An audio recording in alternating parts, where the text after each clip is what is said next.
Streaming live on Facebook, YouTube, Twitch, and blasttheradio.com, this is The Lowell Green Show. The number to call and be heard around the world is 613-413-2217. Or email Lowell at blasttheradio.com.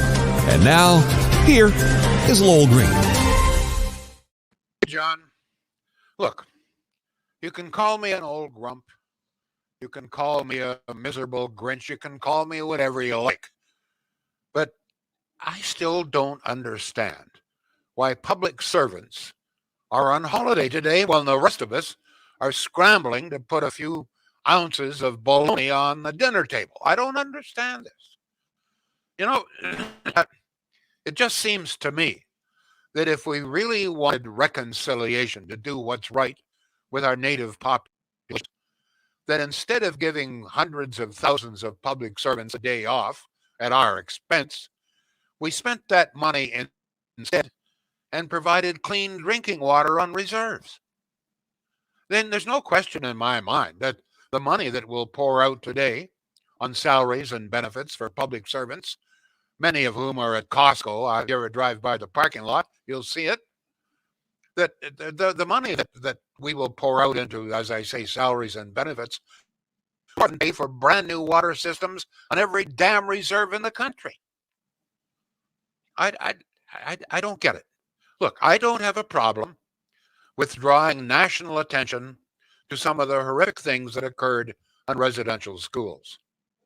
But I think in order to be honest, I think in order to be fair, I think in order to be accurate, we should tell the whole story about the manner in which this country has treated indigenous peoples and other people. Canada is one of the few nations on earth from which people have never fled. All kinds of people around the world, including indigenous peoples, have fled to Canada. But Canada is not a country from which people flee. People come here. People flee to Canada, including indigenous populations. Yes, there's no question that we made some terrible mistakes in the residential schools. I have no problem in admitting that, and I have no problem in telling the story. But let us at the same time tell the story, the other part of the story, about the many native lives that we saved during the American genocidal war against their indigenous populations. I think a lot of people forget. In the United States, it was called the Indian Wars. The intent of the Americans at the time was to essentially wipe out native populations. It was a genocidal war. Americans today may not wish to accept that, but it's a fact. It is also a historical fact. This is systematic. That thousands, maybe tens of thousands of natives fled north from the American Indian Wars, fled north to Canada. This is the country that was under instructions from Queen Victoria to provide safe haven for everybody who fled here, including indigenous peoples. You may not know this, but indigenous peoples in the United States, certainly those near the Canadian border, knew this as the grandmother's country, the grandmother being Queen Victoria. And the native populations knew that if they were being chased by American troops, that if they just fled across the border, all they had to do was make it across the border and they would be safe. Despite attempts, and there were many, by American troops and American authorities to have the natives return to the United States to be arrested or perhaps killed. Queen Victoria at the time in charge of things here, this was the grandmother's country to which indigenous peoples by the tens of thousands fled. Now, the best example of this was Chief Sitting Bull. I think even most Canadians, I mean, we don't teach history anymore, but most Canadians probably at some point have read a little bit about Chief Sitting Bull. Chief Sitting Bull and his warriors defeated Colonel or General Custer at the Battle of the Little Bighorn. More than 200 American troops were wiped out by Chief Sitting Bull and his warriors. Now, Chief Sitting Bull managed to evade the Americans, as you can imagine, really set out to get him. And his warriors, they were going to wipe the whole damn bunch of them out. No question about it. But for about a year, Chief Sitting Bull and his warriors managed to escape to evade the Americans. But finally, the heat became too hot. So what did he do? He and several thousand of his warriors, many of whom had fought at the Battle of Little Bighorn, fled north into Canada. Now, the Americans came after them, or tried to. They demanded that Chief Sitting Bull, etc., be returned to the United States, but we said no. They are in this country. They are safe here. This is a safe haven. And for about 4 years, Chief Sitting Bull and his warriors remained here safely, as did many thousands of others. As a matter of fact, many of the native reserves, as you know, are along the Canadian-American border. The reason for that is that for the most part, they are people by direct descendants of those who fled north from the United States. The Mohawks, for example, who do very, very well here, a wonderful tribe, they come from the Mohawk Valley of northern New York. I could go on. Suffice to say, yes, some terrible things happened at our religious schools, at our so-called residential schools. Some bad things happened. Bad things were happening to a lot of people in those days, believe me. We had a different view of the value of humans, and in particular, we had a different view of the value of native peoples. No question about it. Not here, but in every nation on earth. But the other side of the story is, at the same time that we were doing the things we were in the residential schools, we were protecting native lives in this country. Now, it wasn't only native lives that we were protecting. I said at the outset, this is one of the few countries on earth from which people have never fled. People always flee to Canada. I want to point out, when we're talking in this regard, that we should be proud of the fact that the Underground Railway ended in Canada. If you have ever read Uncle Tom's Cabin or any other novels concerning slavery and attempts by slaves to flee, where were they fleeing to? They were fleeing or hoping to flee to Canada. And some of them managed to make it here and were safe and protected and lived and raised their families here. It wasn't just the slaves, escaped slaves who came to Canada. We protected everybody.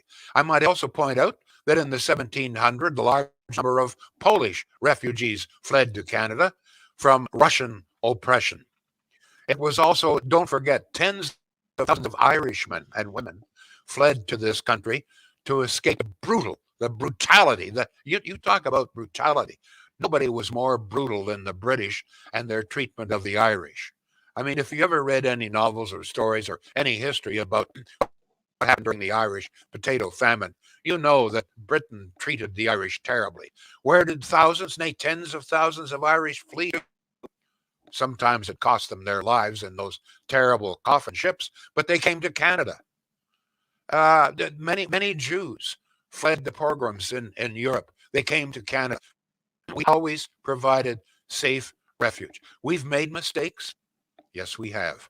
But we've done a lot of things right here. And it's bloody well time that if we're going to self-flagellate over some of the things that happened in our residential schools, we should also applaud ourselves for the manner in which, from the time this country began and even before, we provided safe haven for people from around the world.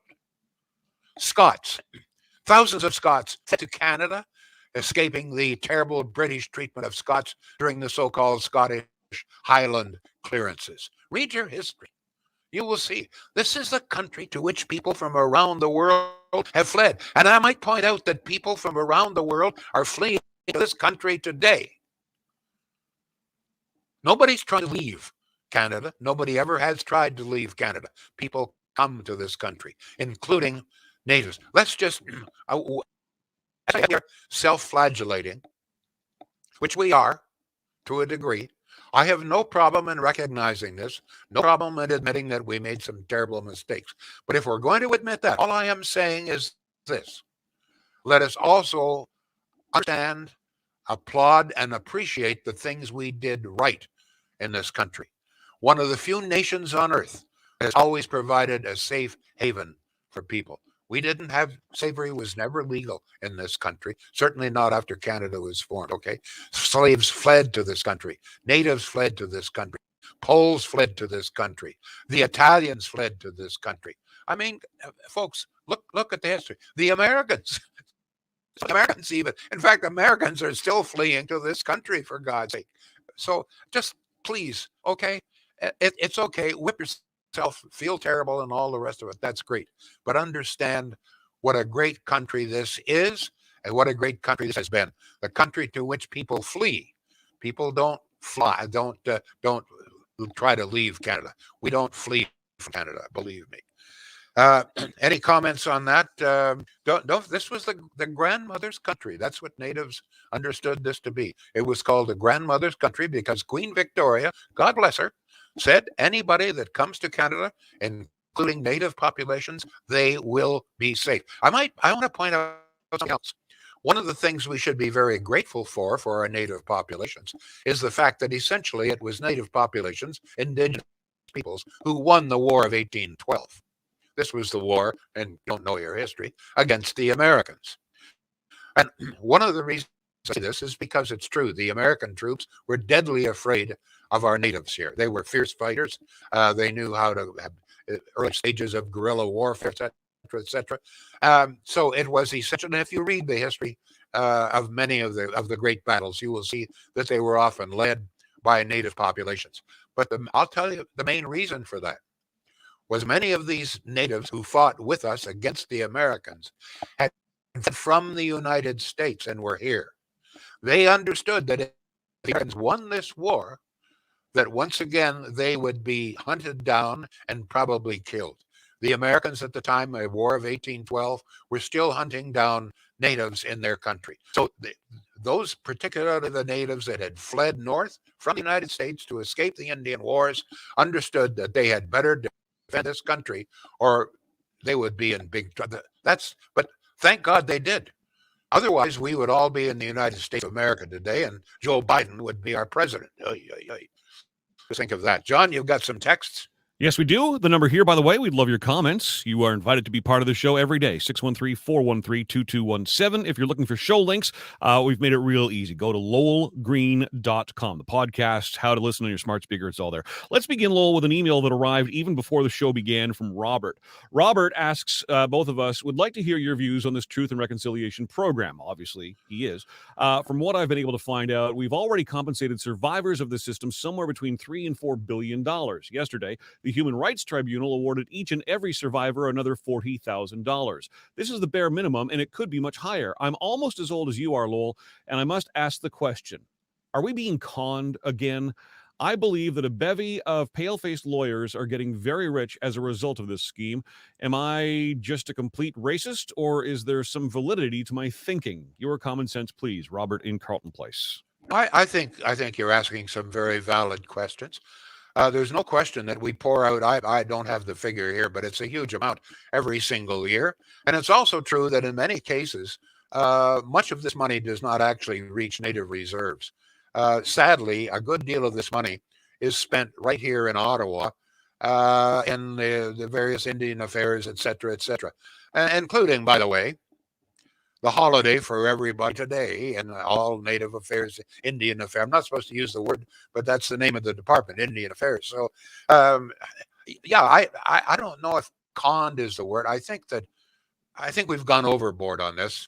Some terrible things happened. Yes, they did, but terrible things happened to many people, not just in Canada. And as I keep on pointing out, we provided a safe haven for tens of thousands. Many of these people in our native reserves, native residential schools, probably would not have been there in the first place had we not provided a safe haven for them from the Americans. So I just throw that. I don't have a problem in paying tribute. I don't have a problem in confessing that we made some terrible mistakes. But by the way, in that regard, I don't understand why it appears that only Canada are we self-flagellating ourselves.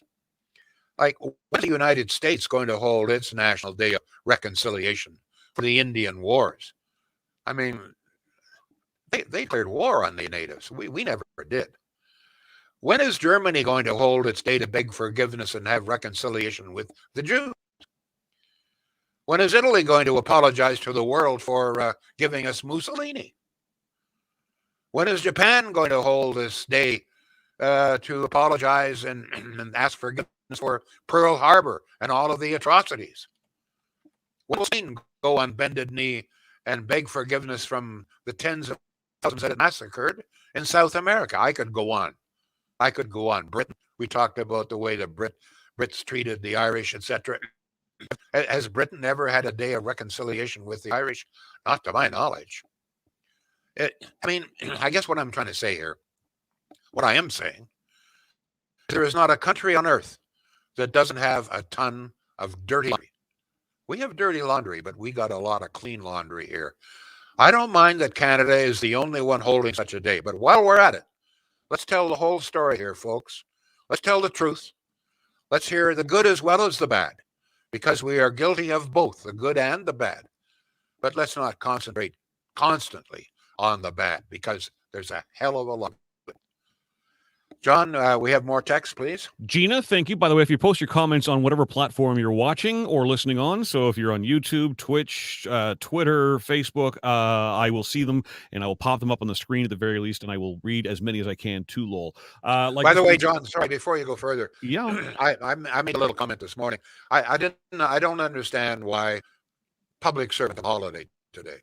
Seems to me the money that we're going to spend on lost wages, etc., would be far better spent providing clean drinking water. I just don't understand it. And as far as this helping people to recognize what we did, I mean, the parking lot at Costco is jammed. Yep. And I'm sure that the parking lot at Wilco's are jammed. And not Wilco. I'm willing to bet Wilco doesn't have anybody in the parking lot. Oh, the Wilco doesn't exist anymore, or whatever. Well, yeah, just yesterday they backed up and pulled up stakes. I know what you mean. I know what you mean. All hardware, Walmart, etc. Yeah, it's just a big holiday. If there's one person in 1,000 in this country that's actually paying any attention, I understand that some people have said they're going to donate their day's pay. Good for you. Yes, but you're very, very few and far between.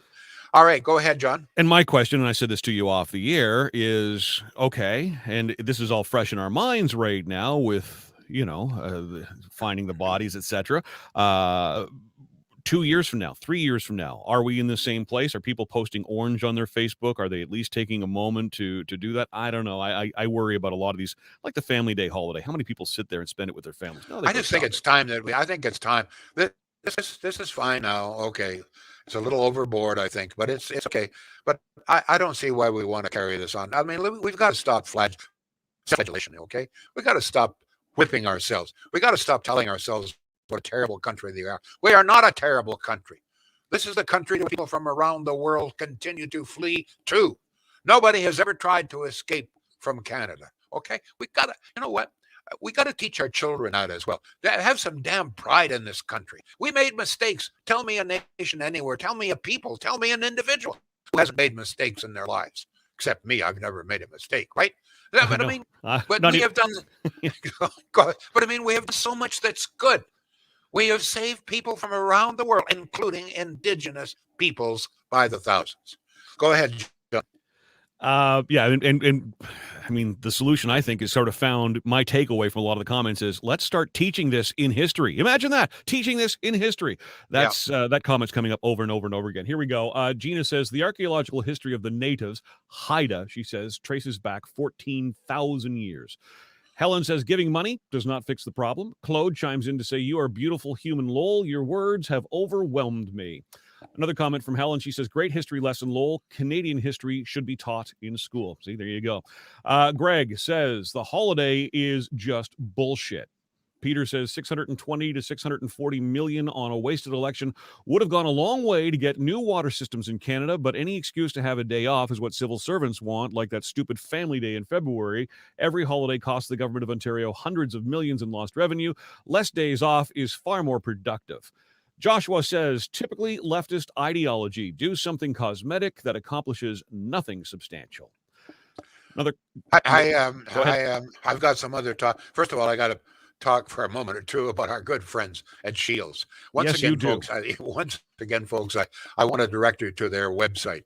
If you are contemplating that you think that, the old fridge is the ghost there, might be a good idea to get in touch with Shields, because that fridge, it may not, the kind that you would like, may not be able to New Year, and a number of other appliances as well. And for sure, be absolutely sure the price of appliances is going to really, really skyrocket come the new year. I've already explained the government action that enforces this.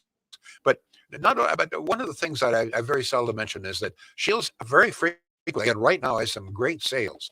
If you go to the website, no matter what kind of an appliance you want, you will see them listed there. You'll see all the styles, the colors, the makes, the manufacturer, etc. And you will also see some of the money that you can save, savings $400, $500, etc., and sometimes even more. Let's be honest, you're operating a Pakenham, cost of operation a little bit lower. They're high volume dealership, so they pass those savings on to you. This is not baloney. I know this for a fact.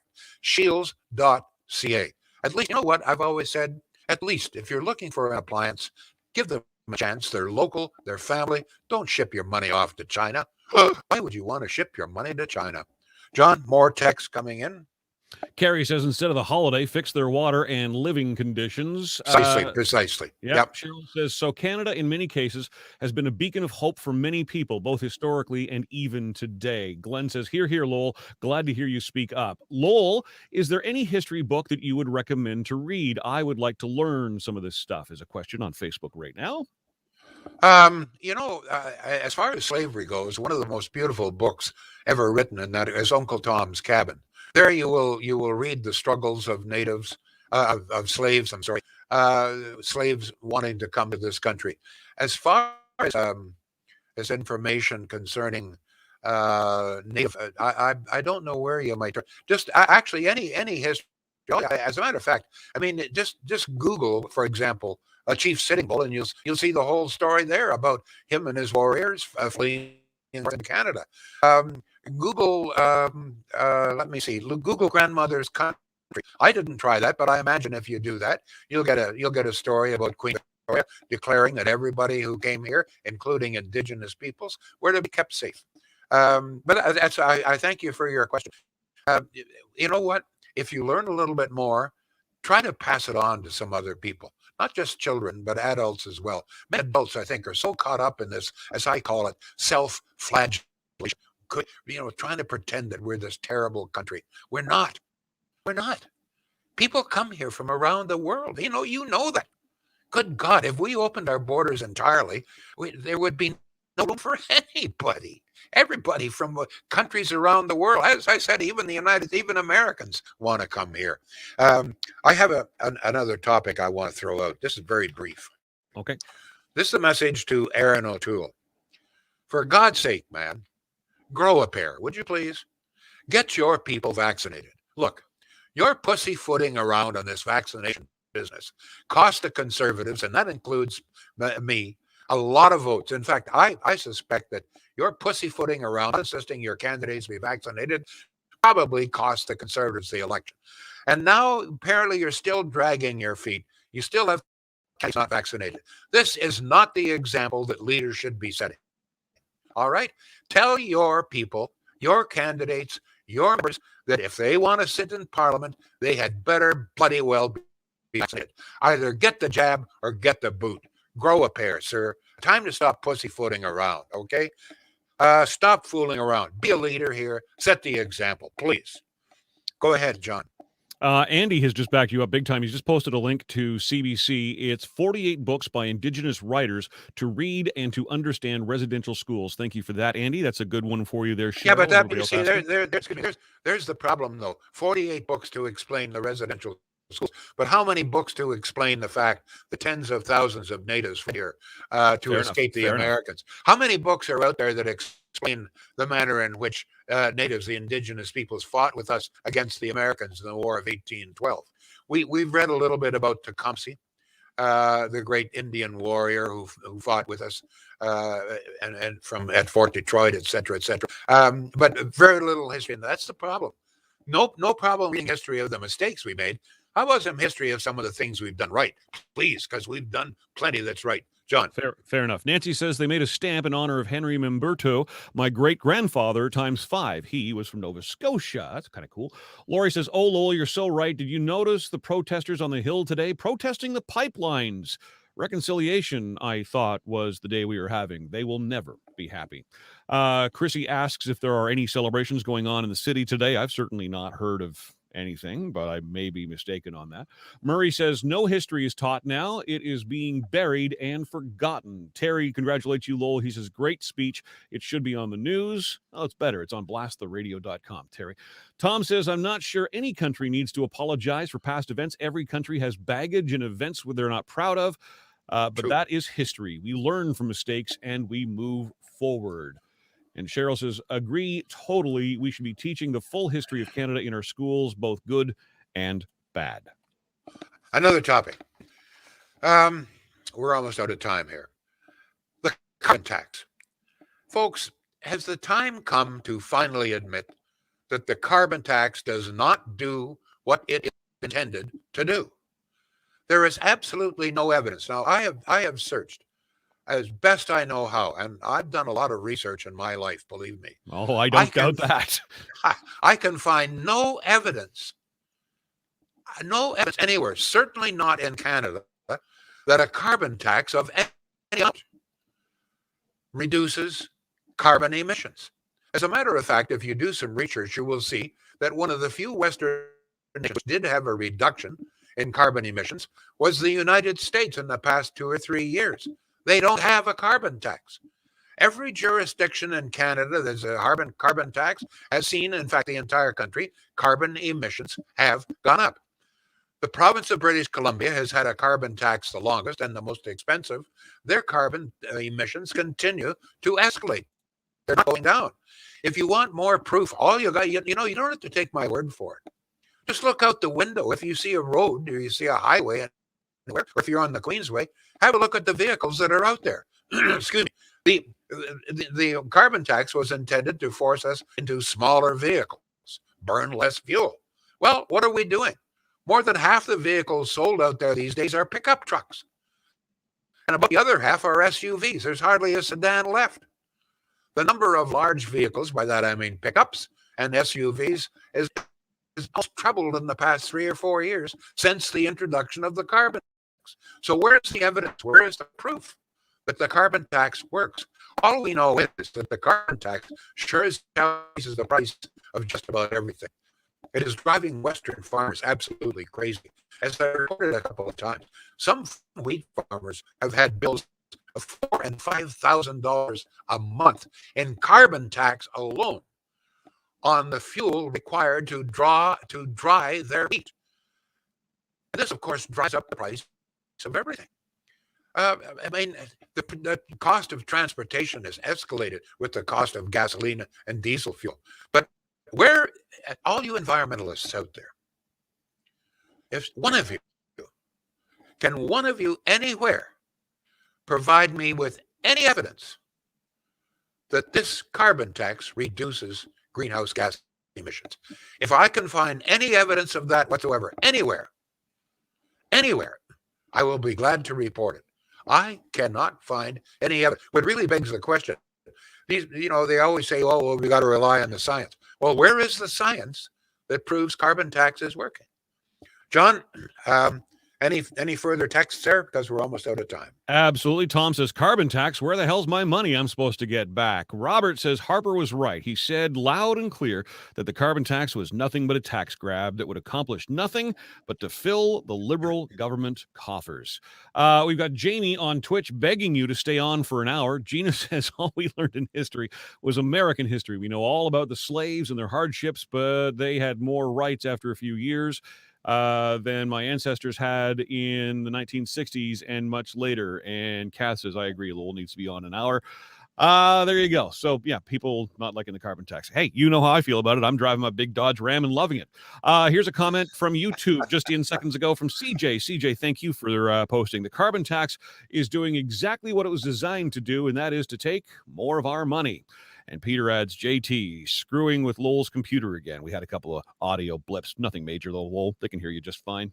Loud and clear. All right. Thank you. We will be back tomorrow. The Lowell Green Show is seen and heard live around the world at 2 p.m. Eastern. Connect with us online at blasttheradio.com/Lowell Green. Can't join us live? Download the Lowell Green podcast. Available on Apple, Spotify, Google, and more. Ask your smart speaker to play the Lowell Green podcast. This is a production of blasttheradio.com.